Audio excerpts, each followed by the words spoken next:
All right, welcome to this tasty episode of the Comics Multiverse. This evening, we're going to be talking about the Kickstarter Slices of Life, A World Without Pizza. And my guest, who I'm going to bring in here in just a little bit, is going to, we're going to chat about it and find out about him and about his projects. So, without further ado, let me go ahead and bring him in. Hey, Hey, James. hey, how you doing? How's it going this evening? Pretty good, pretty good. Okay. So before we get into the main you know topic of the evening, tell us a little bit about yourself and maybe how you were introduced to comics.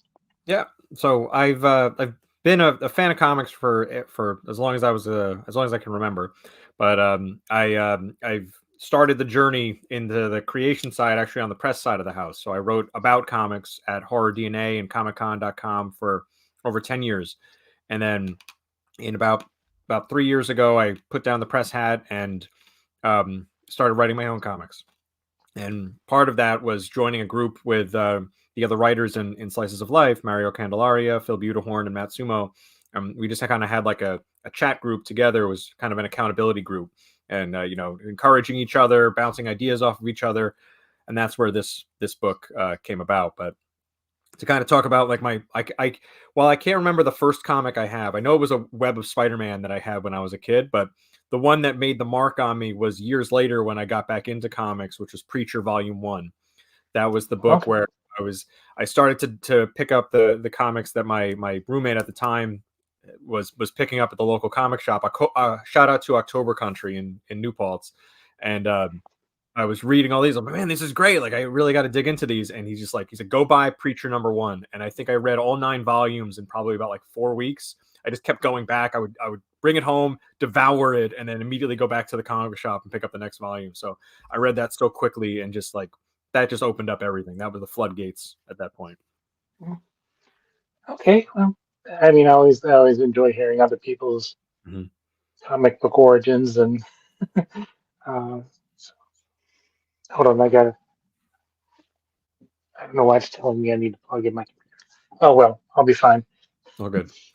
Um, so tell us a little bit about the project and kind of the inspiration behind it. Yeah, so Slices of Life is really just like the epitome of the crazy fun things you could do in comics with friends. And that so we had this group that I mentioned with the 4 writers in this collection, and in one day Mario just threw out this idea about, what if someone were to ban pizza? What if you couldn't get it anymore? What would that world be like? And because we're all writers, we all kind of took this in different directions, and it wasn't a matter of like a yes and, it was yes or, and everyone just kind of went in a different direction of it.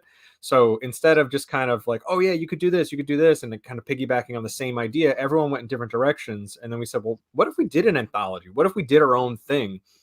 And you can kind of guess like how long this has been in the works based off of who might have been in office at the time when this idea was thrown out there. So it's been in the works for a while, and we finally just got to the point where like the stories are all, if not completed, pretty close to being completed. And we said, let's just do this, get it out there, finally do it. And we launched the project on National Pizza Day, which is February 9th. So like, look, the stars are aligning here. Let's push this thing across, get it out there into the world. And the response has just been outstanding. We've been so excited to see everything come about with this. So tell me a little bit more about the different stories that make up the anthology and the creative teams who are working on them.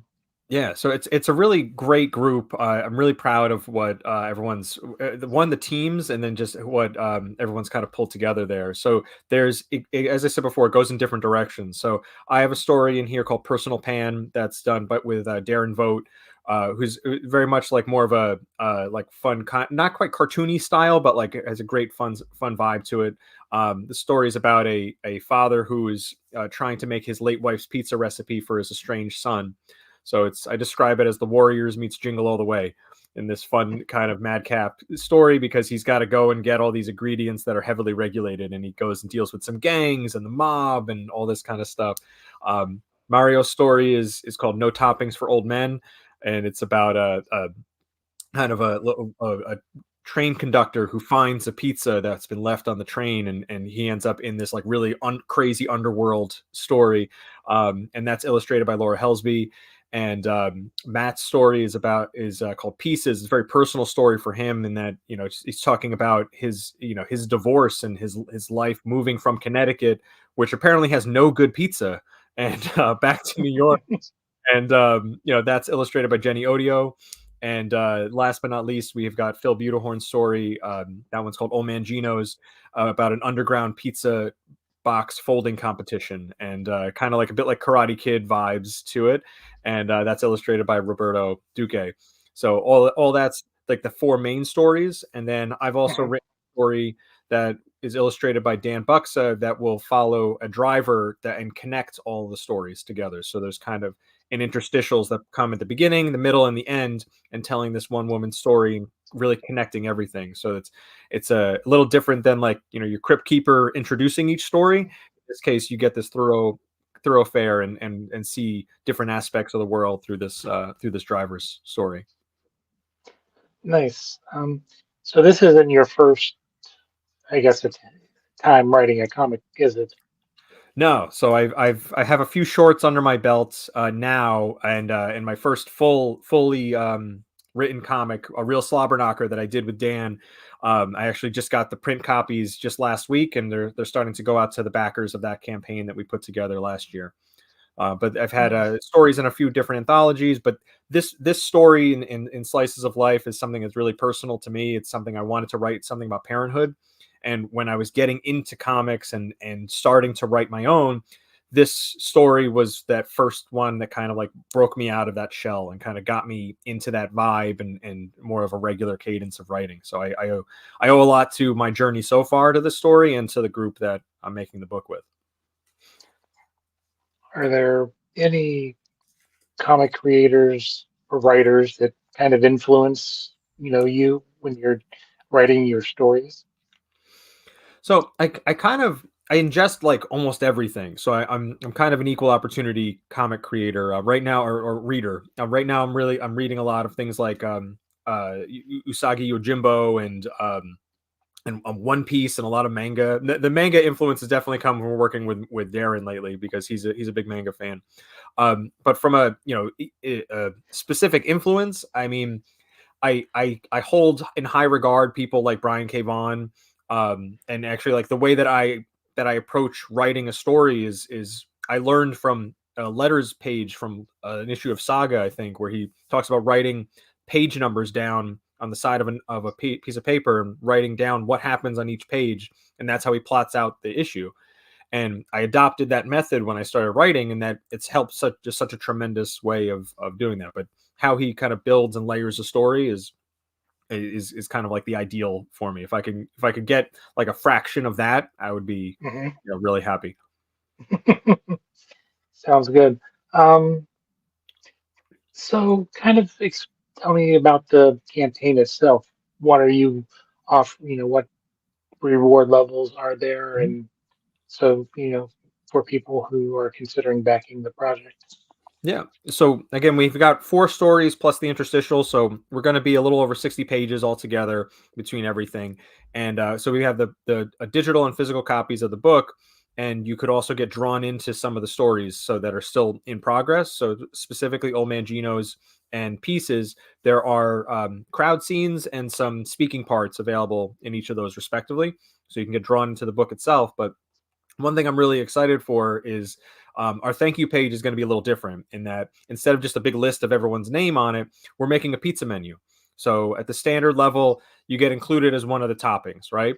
But for a limited backer tier, is you get to make your own pizza. So you could have the Chad and whatever is on whatever you want to be on that pizza. Mhm. That's what gets listed there on the top, and then everyone else will be listed as toppings for it. We're pretty Okay. excited about that. It's a cool, fun design piece. But the Yeah. book has been funded now, so we hit the goal, and now we're going towards stretch goals. Which the first one's going to be a special custom poly bag that the book will come in. and we're using some great artwork that I neglected to mention our amazing cover artist Pete Collins that did a really great homage to the X-Men Days of Future Past with our cover. Yeah, I was just getting ready to mention that. It's so good. But he also did this really fun promotional image that's an homage to Death of Superman. So instead of the Superman bloody emblem, it's a piece of pizza, and so this will be on the poly bag once we hit the stretch goal of $5,000, and we're closing in on it. So that's what's really going to Yeah, be exciting to see. That'll be the first stretch yeah. goal.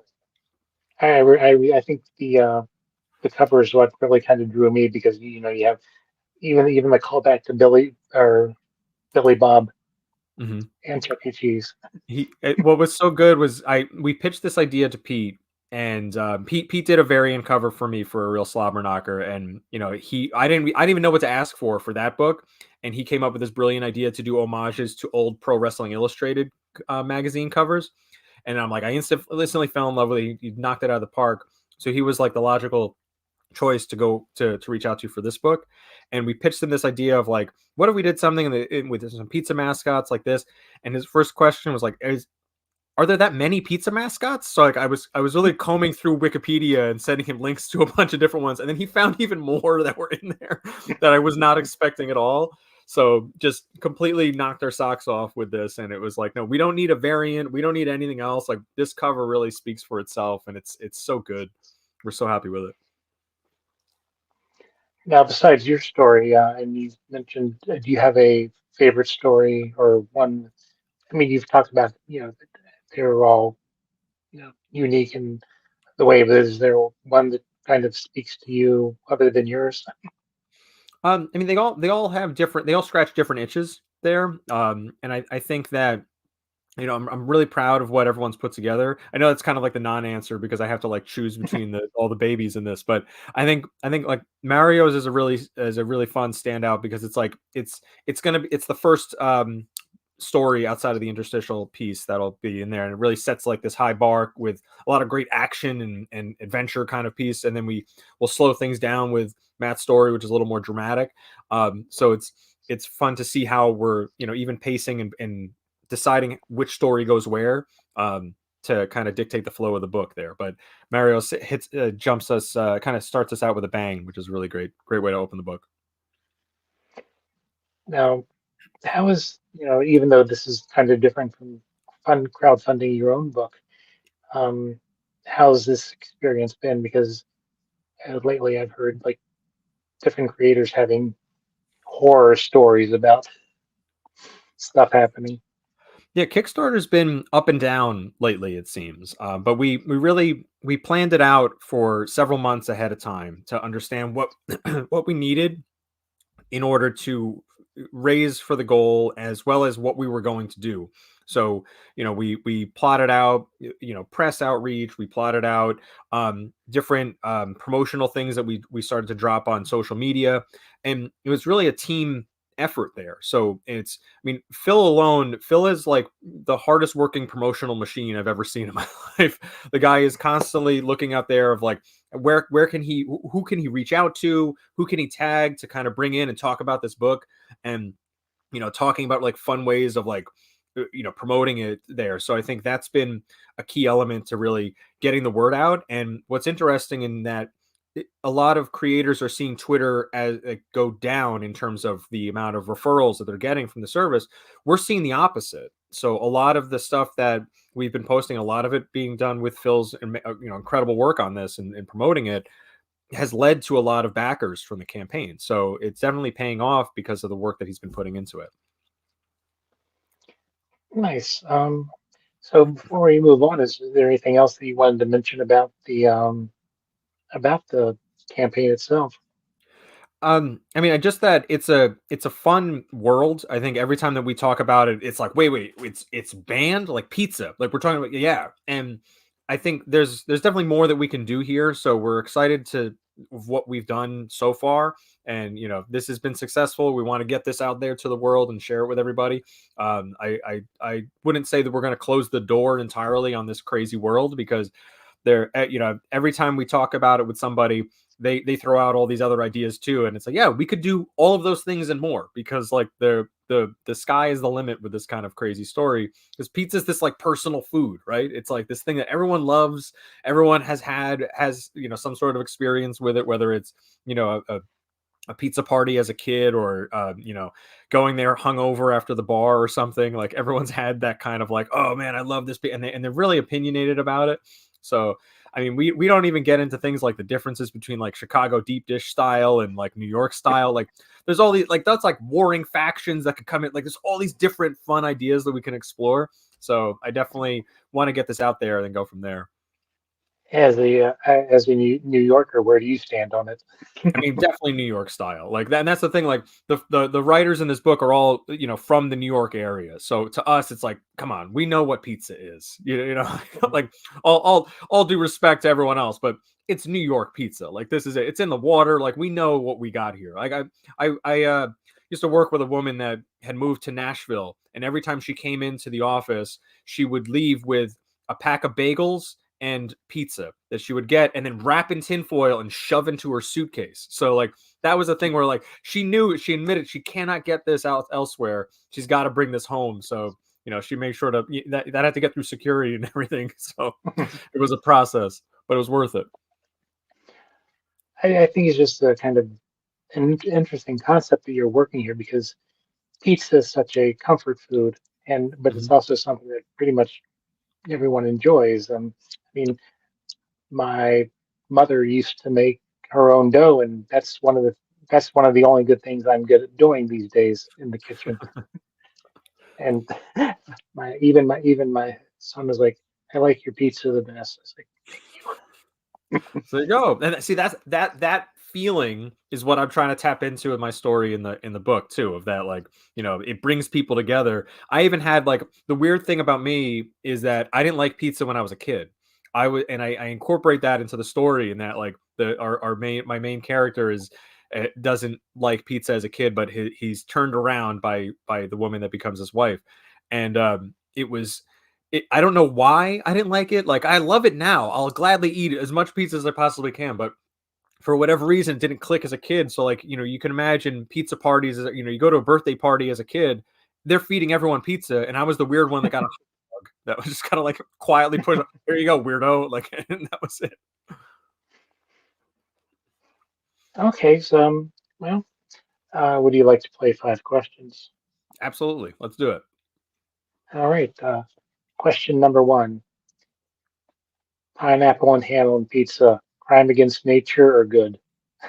So it's not for me, but as someone who's married to someone that loves it, and literally will order that, and any chance she gets, it's fine. Like pizza's this thing of, whatever you want to put on it, go for it. If you want to be like a Ninja Turtle and put ice cream and anchovies, go knock yourself out.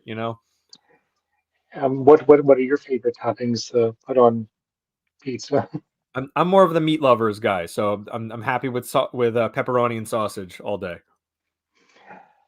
Yeah, and I have when my aunt used to be an eye doctor, and so we'd go and get our eyes dilated, and after that we'd get lunch. Well, after we got pizza one day, and my uncle goes, "Here, have a piece of pizza." I bite into it. I was like, "Did they not like mix the flour?" It was an anchovy, but I couldn't tell Oh because I couldn't see. yeah. So I don't know. Like I didn't even know what anchovies were outside of just hearing about it in the Ninja Turtle cartoon. So it wasn't until years later that I was like, wait a minute, it's fish. They're gonna put what on a piece? Like like, you know what? Like I'm good. I'm just gonna stick with the pepperoni. what's the even though you're a meat lovers, what's the weirdest thing you've ever had on a pizza? I ordered spinach on a pizza once from Domino's, and I don't know why I thought like it would be healthier or something. Where it's like, oh, I got two toppings. I don't know. I'll put pepperoni and I guess spinach, and I'm like, why did I do this? Like it was an odd choice. Um, Yeah, that was that's the probably the only way to eat weirdest one. spinach is bathed in grease. Yeah. So not quite as healthy option as I thought it would be. Okay. Uh, it was like questions one, A, B, C, and D. Yeah. So question two. Um, if given the opportunity by one of the major publishers, what character would you like to kind of put your spin on? The Ben Riley, the Scarlet Spider. Like I'm a '90s kid. Like that costume with the sleeveless hoodie, just like, oh my god, I love it. They're re-releasing, finally reprinting the omnibus of the Clone Saga and the Ben Riley one, and I always have to look. I'm missing the second Clone Saga one. I just picked up the other Ben Riley saga, and I'm like, I know they're cheesy. I know they're not the best comics, but I love that character. And like, it's another take on Spider-Man that you could do all different things with, that's not necessarily saddled with the great power and great responsibility aspect. And I think there's more fun stories to tell, and that poor guy has been put through the ringer, right? So much. Have you checked out the Edge of the Spider-Verse books? Yes. So that was, I just love that there's so many options with that. I mean, Spider's Man is amazing. Like, it's just the fact that it's the group of spiders that think it's Peter Parker. They've not quite worn out the welcome with the Spider version, in my opinion. Like, I got kind of like burnt out on multiverse stories for a little bit, but the Spider-Man ones do just enough to make it interesting. Like, there's a dinosaur there. It's Aunt May as a Spider-Man. It's, there's just enough. And then like the Renew Your Vows one, which is another favorite, like they give you enough to chew on, and not just like, oh, this is,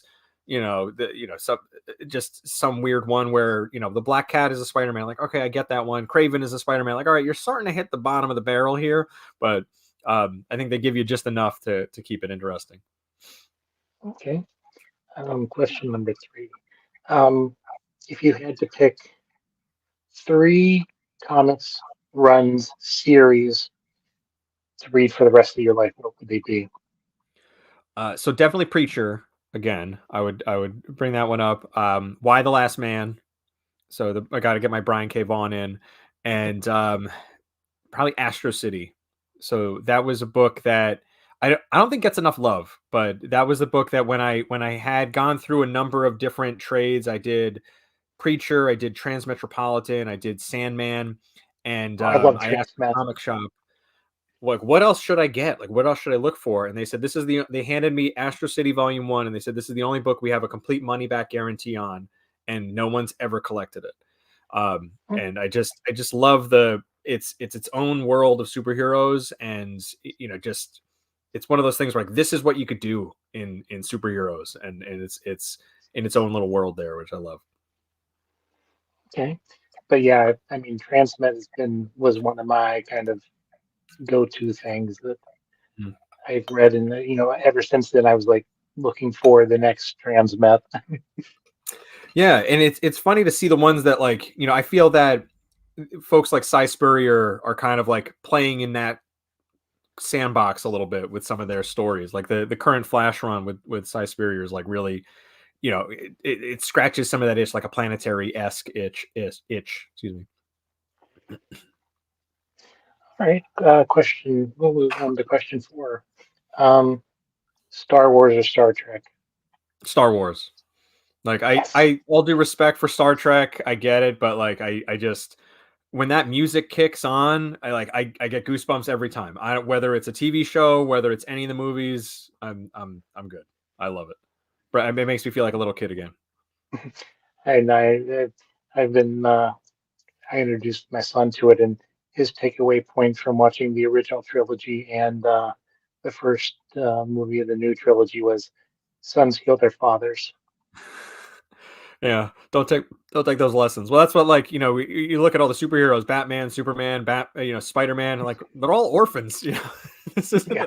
the best example. I'm not setting that out there for the kids, but I think, what's funny, I didn't even see Star Wars until I was a freshman in high school, and Mhm. for the first time. So I didn't see, it didn't imprint on me as a child, but it made such an impression then that I regress back as an inner child whenever I hear that stuff. And the last question is, are you currently working on anything that you can talk about? Yeah, absolutely. So I alluded to a real slobber knocker, the pro wrestling comic that I did with Dan Buksa. So the first issue is out there now, and we're planning the second issue. We're going to do 3 altogether. So that series follows a tag team that starts up through the indies together. When they get their first big break, something happens to split them apart, and it leads to the biggest match of their lives against each other. So we saw the rise of this team, and then the second issue is the separation of them, and then the third issue is them fighting and beating the crap out of each other for 28 pages. But those scripts are written, and Dan's working on the artwork for that next. And I'm also developing another mini series. It's going to be a vampire horror comedy series that I've been noodling around for ages, and I finally it all clicked for me a couple of months ago, and I plotted out the issues, and I'll be searching for an artist for that one next. But really excited to see what that one's coming together finally. And as you write more, are you finding it easier to communicate with the artist what you're looking for and stuff like that? Yeah, it's a really fun experience because every artist is different, so it's definitely good to talk to your artist beforehand and to get an idea of how they like to work and what kind of scripts that they prefer. I also want to make sure that I give them. I don't tend to write super specific panel Mhm. descriptions because I want to give them the opportunity to explore and decide what to do. Only if there's a really this shot is key. We have to make sure it looks like this. Then I'll put that in there as a suggestion. But 99% of the time, it comes back and I'm just this is way better than anything I thought of in my head. They took it and really elevated it. So I'll never get tired of that feeling of seeing the artwork come back as I had this image in my head, but it is nothing like what I thought of. My first story I wrote was through comics experience. I did a course with them, and we made the story, and I worked with an artist named Ron Romero. And I had a demon in the story, and I had an idea for what this demon looked like. And Juan's designs came back, and they were nothing like what I thought of in my head, but they were so much better. That was the thing. It's I didn't think of this at all, but you just took the whole character and just elevated it to such a new level that I'm yes, this is exactly what we needed. It's so good. It's such a fun story. And kind of a follow-up question: if what if you could pick any artist to work with, who would it be? Oh, I mean, that's a good question. I mean, Juan Ferrara is probably my current favorite artist. I've loved his work since Colder with Paul Tobin from Dark Horse. I actually have a framed picture of the first issue on my wall right in front of me here. That's just his artwork. He does such imaginative stuff, and he did a spine tingling Spider-Man on Infinity Comics through Marvel, and now that's seeing a print release, and just the way that he looks at a scene, breaks it up, and you can see he clearly loves to do double page spreads, because I feel every time I open up his books, it's oh, here's another one, and the characters go all over the page and just really inventive stuff. I'd love to see what he would do with literally anything. Nice.